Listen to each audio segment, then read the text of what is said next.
గుంటూరులో డిఎస్సి నియామకాల అంశం రాజకీయంగా మరోసారి వేడెక్కింది. డిఎస్సిలో అవకతవకలు జరగాయంటూ వైసీపీ నేతలు చేస్తున్న ఆరోపణలు నిరాధారమని టీడీపీ గుంటూరు జిల్లా అధ్యక్షులు పిల్లి మాణిక్యరావు ఆరోపించారు. ఈ మేరకు గుంటూరు అరండల్పేట పోలీస్ స్టేషన్లో ఫిర్యాదు చేసిన ఆయన డిఎస్సిలో ఉద్యోగాలు సాధించిన అభ్యర్థుల్లో అభద్రతా భావం కలిగించేలా తప్పుడు ప్రచారం చేస్తున్నారని విమర్శించారు.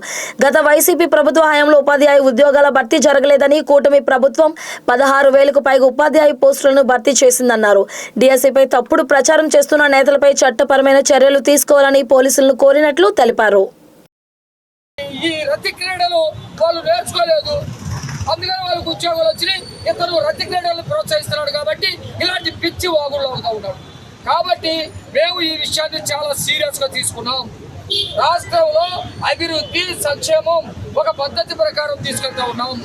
దాదాపు లక్షలాది ప్రైవేట్ ఉద్యోగాలు తీసుకోవడానికి ప్రయత్నిస్తూ ఉన్నాం. ప్రభుత్వ ఉద్యోగాలు, టీచర్లు కానివ్వండి, కానిస్టేబుల్ ఉద్యోగాలు కానివ్వండి, ఒక పద్ధతిలో పారదర్శకంగా రిక్రూట్మెంట్ చేస్తూ ఉన్నాం.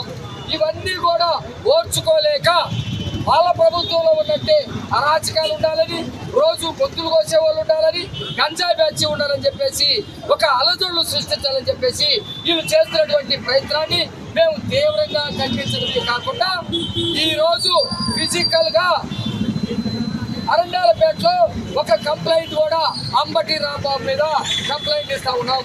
ఈ కంప్లైంట్ యొక్క ఉద్దేశం ఏంటంటే ప్రభుత్వం పారదర్శకంగా చేసినటువంటి డిఎస్సి రిక్రూట్మెంట్ టీచర్ల ఉద్యోగాలకు సంబంధించి సొసైటీలో ఒక శాంతి భద్రతల్ని సృష్టించి విద్యా వ్యవస్థలో మార్పులు తీసుకొస్తా ఉంది. దీనిని దాదాపు సంవత్సరంన్నర తర్వాత అలజడులు సృష్టించాలని, నిరుద్యోగుల పేరు మీద గొడ్డల పార్టీలో ఉన్నటువంటి కొంతమంది అరాచకవాదులు, విద్యార్థి నాయకుడు అనే పేరు మీద ఇక్కడ ఈ జిల్లాలో ఒక అరాచకవాది ఉన్నాడు. అనేకమైనటువంటి సంఘ విద్రోహ కార్యక్రమాలు చేశాడు, జైలుకు కూడా వెళ్ళాడు.